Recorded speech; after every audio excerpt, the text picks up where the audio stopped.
মাধ্যমিকে অঙ্কে যেন কত পেয়েছিলে বাপি?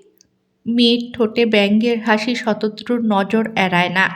অবশ্য পড়তে তো গ্রামের স্কুলে, অর্ধেক ছাত্র পাশই করতো না। পাশ করেছিলে এই অনেক। কত আর পাবে? ভালো নম্বর পেলে কি আর?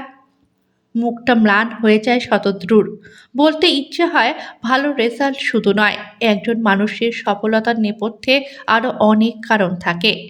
জীবন যুদ্ধে না ঝাঁপালে জানা যায় পরিস্থিতি মানুষকে কিভাবে চালিত করে। উচ্চ মাধ্যমিকটুকু কোনো রকমে দিয়েছিল সে, তারপরেই নেমে পড়তে হয় জীবন যুদ্ধে। বেশি পড়াশোনা করতে পারেনি দায়িত্বের চাপে। তা বলে মেয়ের কাছ থেকে কোনোদিন এমন কথা শুনতে হবে ভাবেনি সে। হালকা হেসে নিজেকে সামলালো সে। বুকের রক্তক্ষরণ সন্তানকে দেখাতে চায় না। কত আর হবে? তোর থেকে অনেক কম। সেই জন্যই তো চাই তুই সবার সেরা হয়ে ওঠ।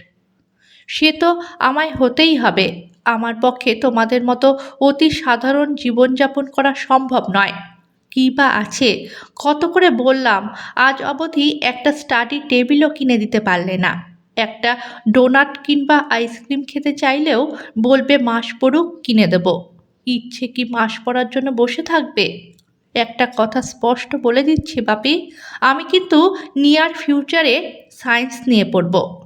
তোমাদের পয়সা নেই, আর্টস কিংবা কমার্সে খরচা কম, এসব অজুহাত দিতে এসো না যেন। মাধ্যমিকে 98% পেতে আমায় অনেকগুলো রাত জাগতে হয়েছে।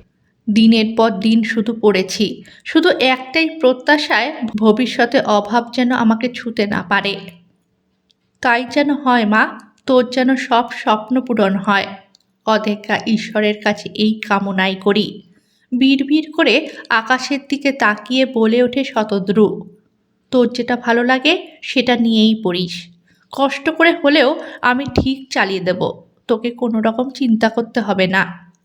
মেয়েকে শাসন করবে বলে এগিয়ে আসে সোমালি। হাতের ইশারায় স্ত্রীকে চুপ থাকতে বলে সে। আজকের দিনটা শতরূপার। যতই হোক, পুরো স্কুলের মধ্যে সবচাইতে ভালো রেজাল্ট করেছে। প্রথম হয়েছে। প্রথম হওয়ার আনন্দ যে অন্যরকম। সেরা, সেরা হয়েছে তার মেয়ে। এ কি কম বড় কথা? গর্বে ছাতি চওড়া হয়েছে তার। বাবাকে যদি দুটো কথা বলে আনন্দ পায় মেয়ে, পাক না, ক্ষতি কি তাতে? দুটো মাস্টার লাগবে কিন্তু, অঙ্ক আর ফিজিক্স। বাকিগুলো আমি নিজেই সামলে নেব। তোমার তো আবার মাস্টারের কথা বললেই গায়ে জ্বর আসে। আমি কালকেই কথা বলে আসব। টাকাটা সময় মতন দিয়ে দিও কিন্তু।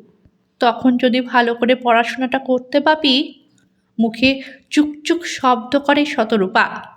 তাহলে হয়তো কয়েকটা টাকার জন্য এভাবে কারখানায় খেটে মরতে হতো না।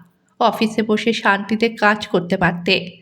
আর আমরাও ভাড়া বাড়ি ছেড়ে নিজেদের বাড়িতে দেবলীনাদের মতো সুখ স্বাচ্ছন্দ্যে ভরা জীবনযাপন করতে পারতাম। ইচ্ছে হলেই জামা কিনতাম, মাংস খেতাম। সোমালি আবারও কিছু বলতে যায়, কিন্তু শতদ্রুর ইশারায় বাধ্য হয়ে চুপ করে যায়। কথা মুখ ঘোরাতে বলে, তোর পছন্দের নুডলস স্যুপ আর অমলেট করেছি রে, চল খাবি চল। আজও বাড়ির খাবার? লালুর দোকান থেকে তো একটু চাইনিজ আনাতে পারতে। ওর তো কম টাকায় চাইনিজ, চিলি চিকেন কম্বোও পাওয়া যায়। যাই হোক, বলে কোনো লাভ নেই। দেবলীনা 60% পেয়েছে, তাতেই ওর বাবা বিরিয়ানি, চিকেন কষা, মিষ্টি কিনে এনেছে। পাশ করেছে বলে জমিয়ে সেলিব্রেশন হচ্ছে। ফ্ল্যাটের সবাইকে মিষ্টি দিয়েছে, খাবার দিয়েছে। মুখটা বেঁকিয়ে চলে যায় সে। কাল সকালে স্কুলে যেতে হবে রেজাল্ট আনতে। রিক্সা ভাড়াটা দিও অন্তত। বন্ধুদের সামনে হেঁটে আসতে লজ্জা করে। শতদ্রু ঘাড় হেলায়।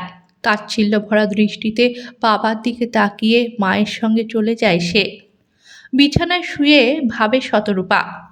উচ্চ মাধ্যমিক পাশ করে যেভাবেই হোক ইঞ্জিনিয়ারিং পড়বে। তারপর ভালো কোম্পানি থেকে ক্যাম্পাসিংয়ে চাকরি বাগিয়ে এই ভাড়া বাড়ি ছেড়ে উঠে যাবে কোম্পানির দেওয়া ঝকঝকে ফ্ল্যাটে। এটা একটা জীবন হলো? এভাবে মানুষ বাঁচে? বাঁচতে পারে? না একটা পছন্দের খাবার আছে, না পছন্দের পোশাক। মাঝে মধ্যে তো এমন হয়, বাবা বাড়ি ভাড়াটুকুও দিতে পারে না। তখন বাড়িওয়ালা কাকু বেল বাজিয়ে চেয়ারে বসে উচ্ছেদের ভয় দেখায়। সে তাকিয়ে দেখেছে সে সময় মায়ের মুখটা কেমন করুণ হয়ে যায়। ম্লান স্বরে বলে, 2-1 দিনের মধ্যেই দিয়ে দেব দাদা, চিন্তা করবেন না। কেন যে বাবাকে মা বিয়ে করতে গেল ভেবে পায় না সে। 16 বছর বয়স তার। এর মধ্যে একদিন মোটে হলে গিয়ে সিনেমা দেখেছে, আর একদিন সায়েন্স সিটি ঘুরতে গেছে। দুটোই স্কুল থেকে নিয়ে গিয়েছিল বলে, নইলে বাবার ক্ষমতা হতো কখনো। দেবলীনার মুখে Nicco park, Nalban, eco park, wax মিউজিয়ামের গল্প শুনেছে। দারুণ নাকি জায়গাগুলো। ওদের নিজেদের গাড়ি আছে, তাই প্রতি উইকেন্ডে গাড়িতে চেপে হাসি মুখে ঘুরতে যায়। দেবলীনা বলেছে শপিং মলে নাকি সুন্দর সুন্দর ড্রেস পাওয়া যায়। চাকরি পেলে সে প্রতি মাসে মলে গিয়ে প্রচুর শপিং করবে, সিনেমা দেখবে, রেস্টুরেন্টে খাবে, যা ইচ্ছে তাই। চায়না গ্রিন বলে একটা রেস্টুরেন্ট আছে, সেখানে নাকি চিকেন ড্রামলিং পাওয়া যায়, খুব টেস্টি। ওখানে মিক্সড প্রন চাও খেলে অন্য কিছু খেতে ইচ্ছেই হবে না। ফিরে সোমবার স্কুলে এসে গল্প করে দেবলীনা, কিন্তু এত ভালো বন্ধু হলেও কোনো দিন তার জন্য হাতে করে কিছু নিয়ে আসে না। ইচ্ছে পূরণের স্বপ্ন দেখতে দেখতে ঘুমের দেশে তলিয়ে যায় শতরূপা। রাত্রিবেলা খাতা পেন নিয়ে বসে অঙ্ক কষছিল শতদ্রু। এই সময়টুকু তার নিজস্ব, পড়তে বরাবরই ভালো লাগতো। হাজার প্রতিকূলতার মধ্যেও সেই অভ্যেস ছাড়তে পারেনি সে। পাশে শুয়ে সোমালি বলে ওঠে, তুমি যে মাধ্যমিকে স্ট্যান্ড করেছিলে, জেলার মধ্যে প্রথম হয়েছিলে, সে কথা মেয়েকে বলতে চাও না কেন? কত হতাশা, কত যন্ত্রণাকে সঙ্গী করে জীবনের পথে চলতে হয়েছে। হাজারো ইচ্ছে থাকা সত্ত্বেও সংসারের হা মুখের সামনে পড়াশোনা থমকে গেছে। আজও তাই প্রতি রাতে বই খুলে বসো ভালো লাগা থেকে। বলতে পারো না একবার? হয়তো তোমাকে বুঝতো তোমার অনুভূতিগুলো। থাক না সোমালি, কি লাভ ওসব কথা বলে? যা হারিয়ে গেছে তাকে ফিরিয়ে এনে কি লাভ বলো? বুকের মাঝে আরো খানিক কষ্ট পাওয়া ছাড়া। তুমি কিন্তু মেয়েকে কিচ্ছুটি বলবে না, কথা দাও আমায়। ঘাড় নাড়ে সোমালি, অস্ফুটে কি যেন বলে, শুনতে পায় না, নাকি শুনতে চায় না সে। ততক্ষণে সে ফিরে গেছে অতীতের দিনগুলোয়। একে একে তারা ভেসে আসে স্মৃতিপটে। শুনতে পায় হেডমাস্টার দেবশঙ্কর বাবুর জলদ গম্ভীর কণ্ঠস্বর। এবছর জেলা থেকে মাধ্যমিকে প্রথম স্থান অধিকার করেছে আমাদের স্কুলের ছাত্র শতদ্রু অধিকারী। তার হাতে পুরস্কার তুলে দিচ্ছেন ডিস্ট্রিক্ট ম্যাজিস্ট্রেট অরুন্ধতী নাগ।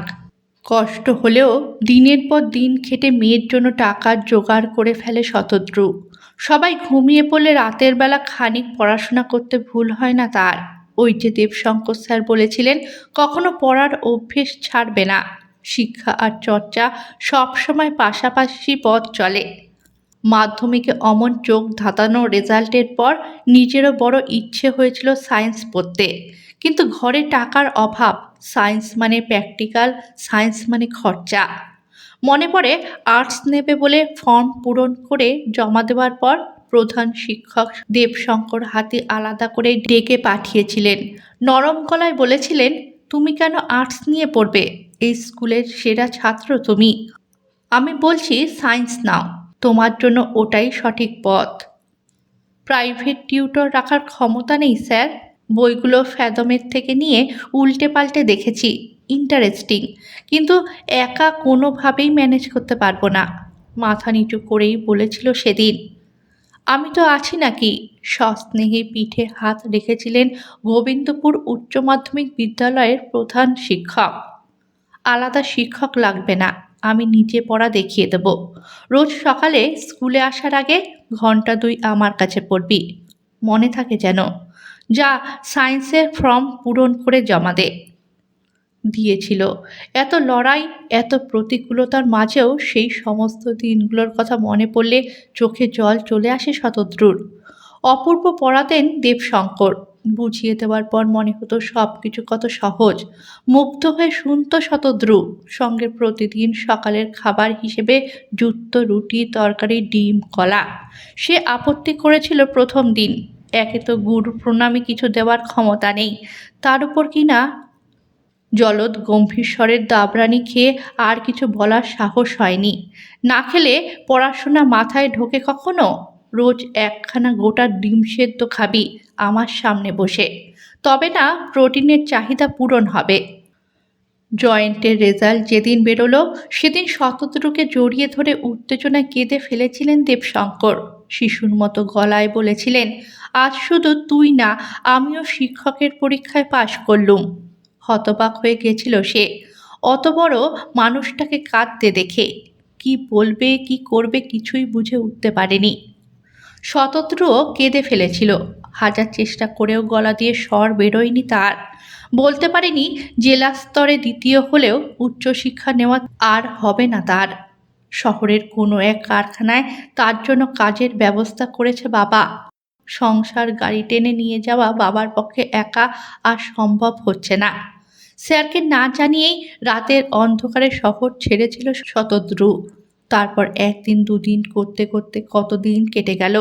বিয়ে হলো সোমালির সঙ্গে, শতরূপা হলো, এখন সেই মেয়েও মাধ্যমিক দিল। মাঝে মধ্যে মনে হয় এই ইট কাঠ পাথরের শহরে জীবন ধারণের চিন্তা তাকে পুরো গ্রাস করে নিয়েছে। তবু গভীর অন্ধকারে ঘ্রাণে আসে মাটির সোদা গন্ধ। চোখে ভেসে ওঠে এক টুকরো নির্মল শৈশবের গপ্প। গ্রাম আজও বেঁচে আছে শতদ্রুর হৃদয়ে। ফার্স্ট সেমিস্টারের রেজাল্ট আশানুরূপ হলো না শতরূপার। যদিও সারা দিন রাত পড়াশোনা করে পজিশন ধরে রেখেছে সে, তবুও যেমনটা চেয়েছিল তেমন মনের মতো রেজাল্ট হলো কই। মিডিওকার হয়েও দেবলীনা সায়েন্স নিয়েছিল, কিন্তু সাবজেক্টগুলোকে কিছুতেই বাগ মানাতে পারছে না। দুই বন্ধুতে আলোচনা হচ্ছিল। আজ দেবলীনা রেজাল্ট নিয়েই চলে এসেছে বন্ধুর বাড়ি। জানে বাড়িতে গেলে হয়তো এতগুলো টাকা দিয়ে রেবতী ম্যাডাম আর অজিত স্যারের কাছে পড়ছি, কিন্তু সাবজেক্টগুলো কেন যে কিছুতেই বাগ মানছে না। বলতে পারিস? বলে ওঠে দেবলীনা। আমি তো ফিজিক্সের পাস নম্বরটাও। বাবা যে অফিস থেকে ফিরলে কি বলবে কি করবে ভেবেই ভয় লাগছে। ঠিকই বলেছিস রে, ঘাড় নেড়ে সায় দেয় Shatarupa. Revati madam optics and optical ইনস্ট্রুমেন্টসটা বোঝালেন সেদিন, কিন্তু ক্লিয়ার ভিশন পেলাম না। প্রশ্নগুলোর উত্তরও দিলেন না ঠিক মতো। অজিত স্যার তো আরও এক কাঠি উপরে। ম্যাট্রিক্স চ্যাপ্টারের কয়েকটা জটিল প্রবলেম বুঝিয়ে দিতে বলেছিলাম, বিরক্ত মুখে কি বললেন জানিস? দেবলীনা বন্ধুর মুখের দিকে চোখ তুলে তাকালো, মুখে কিছু বলল না। অজিত স্যারের খুব টাকার লোভ, নিঘাত এক্সট্রা টাকা চেয়েছে। দিস তো মোটে ওই কটা টাকা, ওতে এত কিছু হয় না বুঝলি। এক্সট্রা শিখতে হলে এক্সট্রা টাকাও দিতে হয়। কাঁদো কাঁদো মুখে শতরূপা বলে ওঠে, ওই কটা টাকাই অনেক কষ্টে জোগাড় করে বাবা। আরও টাকা দেবে কোত্থেকে বল দেখি? আমার চাইতেও ইচ্ছে করে না। দিতে তো পারবেই না, শুধু শুধু খানিক কথা বাড়ানো। কেন যে গরিব হয়ে জন্মালাম। ঘাড় নাড়ে দেবলীনা, মনে মনে ভাবে টাকা দিয়েই বা হবে কি? অজিত স্যার তো অঙ্কটা ঠিক মতন বোঝাতেই তো পারে না। লুকিয়ে যায় স্যারের কথা শুনে। তার বাবা বেশি টাকা দিয়েছিল মাস দুয়েক, কিন্তু রেজাল্ট সেই একই। এত টাকা খরচ করে এত চেষ্টা করেও সব সাবজেক্টে পাস নম্বরটুকু তুলতে পারল কি? দুপুরবেলা এসেছে বলে নিজের ভাগের থেকেই মেয়ের বন্ধুকে ভাত বেড়ে দিয়েছিলেন সোমালি। চেটেপুটে খেয়ে চলে গেল দেবলীনা। মনে মনে ভাবল সে ভাগ্যিস শতরূপার মা খানিক খেতে দিল, পেটটা ভরল। নইলে রেজাল্টের যা অবস্থা, বাড়িতে এক মুঠো ভাতও জুটত কিনা সন্দেহ। উপসী থেকেও কাটাতে হতো দিনটা।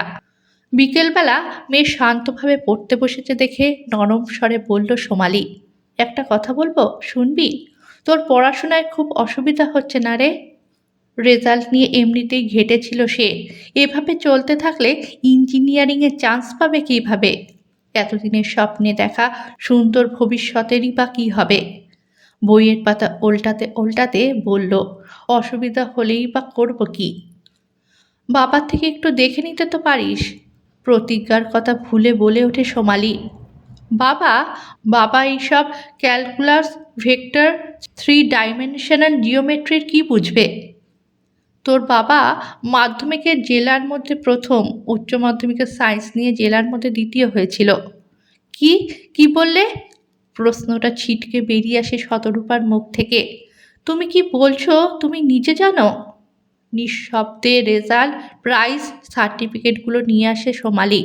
সেদিকে তাকিয়ে হতভম্ব হয়ে যায় শতরূপা। এত মেধাবী মানুষটাকে এতদিন ধরে এত কথা শুনিয়েছে সে। এতদিন বাদে চোখ ভরে জল আসে তার। আজ সন্ধ্যে থেকেই আমি বাবার কাছে পড়া শুরু করব। পরের সেমিস্টারে যে আমায় সেরা হতেই হবে। তুমি এতদিন আমায় বলনি কেন? না জেনে মানুষটাকে ওইভাবে। তোর বাবার বারণ ছিল বলে, কি বা লাভ হলো আমার? নিজের অপারগতা কাটিয়ে বেরোতে পারলাম কই? বাবা কি আমায় পড়াতে রাজি হবে মা? আমি যে বাবাকে কতদিন কত উল্টোপাল্টা কথা। কেন এমন করলাম মা? কেন এমন করলাম? মেয়ে যখন নিজে থেকে তার কাছে পড়তে চাইল, অবাক হয়ে সোমালির দিকে তাকিয়ে রইল শতদ্রু। আমি সব জানি, মা আমাকে সব বলেছে। তুমি আমায় পড়াও বাপি। আমি ঠিক জানি তোমার সাহায্য পেলে স্বপ্ন পূরণের পথে আরও এক ধাপ সহজেই এগিয়ে যেতে পারবো। চোখে জল আসে শতদ্রুর। এতদিন মেয়ের এত সুকঠিন অপমানের পরও যে চোখজোড়া কঠোর অনুশাসন মেনে কঠিন ছিল, আজ একটা নরম কথায় চোখ ভরে আসে তার। রাতের খাবার তাড়াতাড়ি খেয়ে নিয়ে মেয়ের বইগুলো নিয়ে বসে। নিজের পড়ার সময়টা সে মেয়েকে দিতে শুরু করে। অবাক হয়ে দেখে শতরূপা কঠিন সব প্রবলেমও বাবার ছোঁয়ায় কেমন সহজ হয়ে যাচ্ছে। কিন্তু সিলেবাসের কিছু জিনিস যে শতরূপারও অজানা। কি হবে সেগুলো? বই নিয়ে বোঝার চেষ্টা করে সে, কিন্তু কম সময়ের মধ্যে অত জটিল জিনিস বোঝা একটু অসুবিধাই হয় তার। কিন্তু ঈশ্বর নিজে যখন ব্যবস্থা করেন তখন ঠিক স্বপ্ন পূরণ হয়েই যায়। বহু কষ্টে জমানো টাকা সোমালি তুলে দেয় মেয়ের হাতে। একটা কম দামি ট্যাব আসে বাড়িতে। শতরূপার সঙ্গে শতদ্রুও লেগে পড়ে জ্ঞান অন্বেষণে। ধীরে ধীরে কনসেপ্টের গভীরে ঢুকে যায় সে। কঠিন বিষয়গুলো আরও ভালো লাগতে শুরু করে। ভালো লাগা থেকে ভালোবাসা জন্মায়। সেই সঙ্গে বাবার সঙ্গে সম্পর্কটাও স্বাভাবিক হয়ে আসে। তাচ্ছিল্য বদলায় শ্রদ্ধায়। দ্বিতীয় সেমিস্টারে শতরূপার রেজাল্ট দেখে স্কুলের দিদিমণিরাও চমকে ওঠেন। বড় দিদিমণি আলাদা করে নিজের ঘরে ডেকে পাঠান শতরূপাকে। মাথায় হাত রেখে হেসে বলেন, যেভাবে পড়ছো ওভাবেই চালিয়ে যাও। ফাইনাল সেমিস্টারে আমাদের স্কুলের সেরা হওয়া কেউ আটকাতে পারবে না। তোমার সাফল্যে গর্বিত হব আমরাও। আরও অনেক মনোযোগ দিতে হবে তোমায়। অনেক বেশি পড়তে হবে। কোনো অসুবিধা হলে আমায় জানাবে। ক্ষমতার মধ্যে হলে সব সময় সাহায্য পাবে। তোমার উজ্জ্বল সাফল্যের অপেক্ষায় রইলাম। কে পড়াচ্ছে রে তোকে? প্রিয় বন্ধু দেবলীনা কাছে ঘেঁষে এসে জিজ্ঞেস করে। এবারেও অনেক কষ্টে টায়ে টুয়ে পাশ করেছে সে। বাকিরাও ঘিরে ধরে তাকে। বল বল, আমাদেরও বল, এত ভালো রেজাল্টের রহস্য কি? তুই তো কোনো স্যারের কাছেও পড়িস না, একা একা এভাবে। বাবা পড়ায় যে, আমার পার্সোনাল টিউটর। মসৃণ হেসে বলে শতরূপা। আর কোনো টিচারের প্রয়োজন নেই আমার। এত ভালোভাবে বাবা আমায় সব কিছু বুঝিয়ে দেয়, তোরা জাস্ট ভাবতে পারবি না। অবাক হয়ে দেবলীনা বলে, তুই তো বলিস তোর বাবা কারখানায় কাজ করে, উচ্চ মাধ্যমিক পাশ মাত্র। সে তোকে এত কঠিন কঠিন বিষয় কিভাবে সহজ করে বুঝিয়ে দিতে পারে? বাবা কখনো বলেনি রে, তাই জানতেও পারিনি। সেই সময় জেলার মধ্যে বাবা মাধ্যমিকে প্রথম, উচ্চ মাধ্যমিকে দ্বিতীয় হয়েছিল। এত সুন্দর করে বুঝিয়ে দেয় না, কি বলবো। আমার তো এখন পড়ার সময়টাকেই সবচাইতে ইন্টারেস্টিং বোধ হয়। ফিজিক্স অঙ্কের জটিল প্রবলেমগুলো জলের মতো সোজা লাগে। দিন তিনেক পর খুশি মনে স্কুল থেকে ফিরেছে শতরূপা। খিদের পেটে মেয়ে খাবে বলে গরম গরম পরোটা ভাজছিল সোমালি। হেসে বলল, দাঁড়া তোর বাবাকেও দিয়ে আসি, লোকটা পরোটা খেতে ভারী ভালোবাসে। জানিস তো, আজ তোর বাবার ডে অফ। দুপুরবেলা দেবলীনা এসেছিল, সঙ্গে আরও দুটো মেয়ে। দেবলীনার নাম শুনে একটু সতর্ক হলো শতরূপা। আজকাল কথায় কথায় তার বাবার বিষয়ে জানতে চায়। কিভাবে পড়ায়, অঙ্ক কষাতে কতটা সময় নেয়, এক্সাম পেপার রেডি করে তাকে টাইম ধরে কষতে দেয় কি না, ইত্যাদি নানা কথা। খুঁটিয়ে খুঁটিয়ে জেনে নিতে চায় শতরূপা কিভাবে পড়ছে, কি কি সাবজেক্ট কতখানি তৈরি করছে। অথচ নিজে যে দূর দুটো স্যারের কাছে পড়ে সে খবর কে রাখে? জিজ্ঞেস করলে কিছু বলতেই চায় না। বলেছিল অন্তত যদি নোটস আর সাজেশনগুলো শেয়ার করে, কিন্তু করলে তো নানা বাহানায় খালি এড়িয়ে যায়। এখন সে বুঝতে পারে দেবলীনা তাদের পরিবারের মধ্যে ভাঙন তৈরি করতে চেয়েছে শুধু। সে সময় সফল হলেও আর কিছুতেই তার পাতা ফাঁদে সে পা দেবে না। তেকোনা পরোটা ছিঁড়ে মুখে পুরে বলল, কি বলতে এসেছিল ওরা? বিকেলেই তো আসতে পারতো আমি যখন থাকি। আরে তোর কাছে নয়, ওরা এসেছিল তোর বাবার কাছে। সোমালির হাসিটা আরো চওড়া হয়। ওরা চায় তোর বাবার কাছে পড়তে। পার সাবজেক্ট 1000 টাকা করে দেবে বলেছে। এতদিনে বোধহয় তোর বাবার প্রতিভা স্বীকৃতি পাবে। বুকটা কেঁপে ওঠে শতরূপার। দেবলীনার কথা শোনার পর থেকে এই আশঙ্কাই করছিল সে। সামান্য থেমে বলে, বাবা রাজি হয়নি নিশ্চয়ই? কেন রাজি হবে না? মেয়ের কথা শুনে সোমালি বেশ অবাক হয়। সংসারে এত টানাটানি, 3টে মেয়ে পড়লে 6000 টাকা নগদ হাতে আসবে। কেউ ছাড়ে নাকি? তোর বাবা তো শুনে খুশিই হয়েছে। তুমি বুঝবে না। বলতে বলতে শতরূপা দেখল থালা হাতে নিয়ে শতদ্রু ঘরে ঢুকছে। তুমি কেন রাজি হলে বাপি? ওরাও তো আমার মতো সব বিষয়ে যোগ্য হয়ে যাবে। তখন আমি নিজের জায়গা ধরে রাখবো কিভাবে? শিক্ষা যত ছড়িয়ে দেবে 4 গুণ হয়ে তা তোমার কাছেই ফেরত আসবে। তোমার মগজ যা, তার ক্ষমতা কেউ নিতে পারবে না। আর ওরাও যদি ভালো রেজাল্ট করে তাহলে তো আরও আনন্দের। ওদের জন্য তোমার গর্বিত হওয়া উচিত। ওরা তো তোমার বন্ধুই হয়। মনে রাখবে, শেখানোর মধ্যে দিয়ে শিক্ষার আলো ছড়িয়ে পড়ে দিকে দিকে। একজন শিক্ষকের প্রথম এবং প্রধান কাজ শিক্ষার আলো ছড়িয়ে দেওয়া। এত কথার জাল্পনা কোনো কালেই ভালো লাগে না শতরূপার। তার খালি মনে হতে থাকে বাবার শিক্ষায় বলীয়ান হয়ে ওরা যদি তাকে হারিয়ে দেয়, কেড়ে নেয় তার পজিশন, সেরার মুকুট যদি ওঠে অন্যের মাথায়। গভীর রাত অবধি চিন্তাভাবনা করে সে, কিছুতেই বাবার সিদ্ধান্তের সঙ্গে সহমত হতে পারে না। প্রথম দিন পড়ার শেষে উচ্ছ্বসিত হয়ে ওঠে দেবলীনা। হেসে বলে, কি সুন্দর বোঝান রে কাকু। তুই খুব লাকি রে রূপ, এমন একজন শিক্ষক তোর বাড়িতেই আছে। চাইলেই যে কোনো সমস্যার সমাধান জেনে নিতে পারিস, বুঝে নিতে পারিস। তোমরাও পারবে। অসুবিধা হলে হাতে সময় নিয়ে চলে আসবে, বুঝিয়ে দেবো আমি, হেসে বলেন শতদ্রু। খারাপ লাগলেও মেনে নিতে হয়, মানিয়ে নিতে হয় শতরূপাকে। ধীরে ধীরে শতদ্রুর ছাত্রী সংখ্যা বাড়তে থাকে, কিন্তু তার মধ্যেও নিয়ম করে মেয়েকে পড়াশোনা বুঝিয়ে দেয় শতদ্রু। বরং নিয়মিত পালিশে তার মেধা আরও ধারালো হয়ে ওঠে। সে বোঝে কেন বাবা বলেছিল জ্ঞানের আলো সবার মধ্যে ছড়িয়ে দিতে হয়, তবেই সে আলো পথ দেখানোর উপযুক্ত হয়ে ওঠে। লাস্ট সেমিস্টারে দারুণ রেজাল্ট করে শতরূপা। জয়েন্টের ফলাফলও দুর্দান্ত।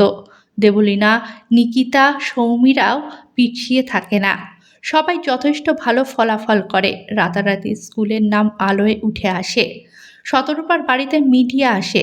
ক্যামেরা বুম করে দাঁড়িয়ে থাকা ক্যামেরাম্যানের সামনে মেকআপ করা সুন্দরী সাংবাদিক জানতে চান, এত সাধারণ জীবনযাপন করে ভাড়া বাড়িতে থেকেও এই সেরা রেজাল্টের রহস্য কী? ভবিষ্যতে কী নিয়ে পড়তে চায় শতরূপা? হেসে বলে সে, ফিজিক্স নিয়ে উচ্চশিক্ষার ময়দানে অবতীর্ণ হবে। ভবিষ্যতে শিক্ষকতাকেই বেছে নেবে পেশা হিসেবে। বাবার দেখানো পথই অনুসরণ করবে সে, হয়ে উঠবে মানুষ করার কারিগর। আপনার বাবা শিক্ষক? তবে যে শুনেছিলাম কারখানার শ্রমিক। ধেয়ে আসে প্রশ্ন।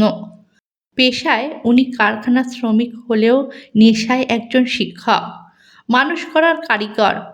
আমার এই রেজাল্টের নেপথ্যে কিন্তু বাবারই অবদান। মিডিয়ার সামনে বিন্দু মাত্র দ্বিধা না করে বলে যায় কিভাবে সে সময়ের উজ্জ্বল ছাত্র হওয়া সত্ত্বেও অর্থের অভাবে বাবার পড়াশোনা মাঝপথে থেমে যায়, কারখানায় সাধারণ শ্রমিকের কাজ নিতে বাধ্য হয়। শতদ্রুর দিকে সাংবাদিক মেয়েটি মাইক তাক করে কিছু বলার জন্য।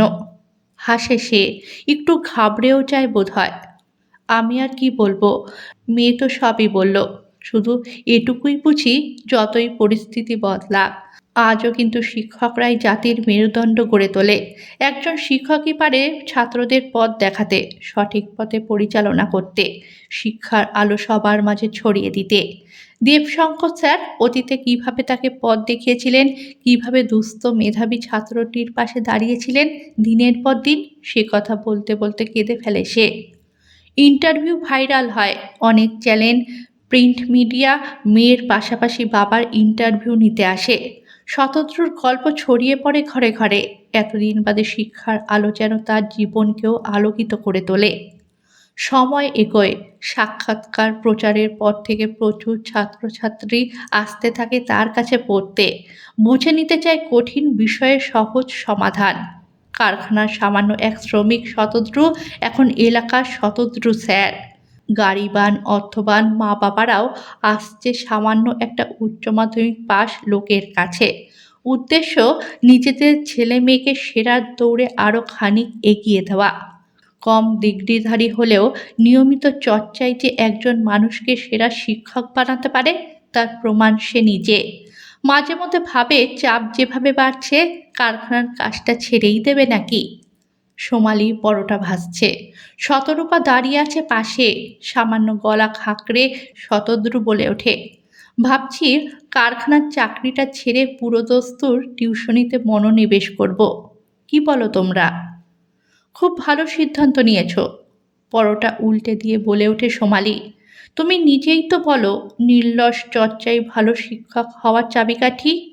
10টা 5টা চিন্তা না থাকলে তুমি আরও ভালো করে বিষয়ের অভ্যন্তর প্রবেশ করতে পারবে, গড়ে তুলতে পারবে শতরূপা দেবলীনাথের মতো আরও এক ঝাঁক উজ্জ্বল ছাত্রছাত্রী। সমর্থনের জন্য মেয়ের মুখের দিকে তাকায় সে। ঠিক তখনই হাতে ধরা বাটন ফোনটা সুরেলা শব্দে বেজে ওঠে। অচেনা নম্বর আজকাল আর অবাক করে না তাকে। স্বাভাবিকভাবেই ফোন ধরে সে। কিন্তু তারপর চোখ দুটো জলে ভরে ওঠে তার। কথা বলতে পারে না কিছুক্ষণ। ও প্রান্ত থেকে তখন দেবশঙ্কর স্যার বলছেন, তুই পেরেছিস, তুই পেরেছিস রে শতদ্রু। আমার দেওয়া শিক্ষা ব্যর্থ হয়েছে ভেবে অনেক রাত ঘুমোতে পারিনি। পশু টিভিতে তোর ইন্টারভিউ দেখার পর থেকে কি যে নিশ্চিন্তের ঘুম ঘুমিয়েছি তোকে কি বলবো। আমার শিক্ষা ব্যর্থ হয়নি, এ যে একজন শিক্ষকের কাছে কতখানি শান্তির আজ নিশ্চয়ই তুই বুঝতে পারছিস। তুই একদম ঠিক বলেছিস রে। শিক্ষকের প্রথম এবং প্রধান কাজ ছাত্রছাত্রীদের মধ্যে দিয়ে শিক্ষার আলো জগতের সব দিকে ছড়িয়ে দেওয়া। আমি খুব খুশি হয়েছি রে, খুব খুশি হয়েছি। স্যার, এতদিন লজ্জায় ভয়ে আপনার কাছে যেতে পারিনি। যদি অনুমতি করেন তাহলে একদিন আপনার কাছ থেকে, বয়স বাড়ছে তো একবার বড় দেখতে ইচ্ছে হয়। ফোন রেখে কাঁদতে থাকে শতদ্রু। হাজার চেষ্টাতেও চোখের জল বাগ মানে না তার। বাবা, তুমি কাঁদছো কেন? কেন কাঁদছো? তোমার জন্যই তো আজ আমি সফল। এলাকার সবাই আমায় চেনে। তুমি না থাকলে আমি যে কিছুই পারতাম না। তুই শুধু একাই সফল নোস রে মা, তোকে শিক্ষা দিতে পেরে আমিও যে আজ একজন সফল শিক্ষক। মেয়েকে বুকে জড়িয়ে ধরে সে। জানিস কে আজ ফোন করেছিল? দেবশঙ্কর স্যার। যার শিক্ষা সেদিন আমাকে বিজ্ঞানকে ভালোবাসতে শিখিয়েছিল। আমি তার দেখানো পথেই চলছি। তুই শুধু আমার সম্মানই ফিরিয়ে দিসনি, ফিরিয়ে দিয়েছিস আমার অতীত, আমার কৈশোরের মেঠো দিনগুলোর স্বাদ। ফিরিয়ে দিয়েছিস আমার হারিয়ে যাওয়া স্যারকে। স্যারের গলার স্বরে কৈশোরের সেই আমির স্নেহ স্পর্শ পেয়েছি। আজ আমি পূর্ণ।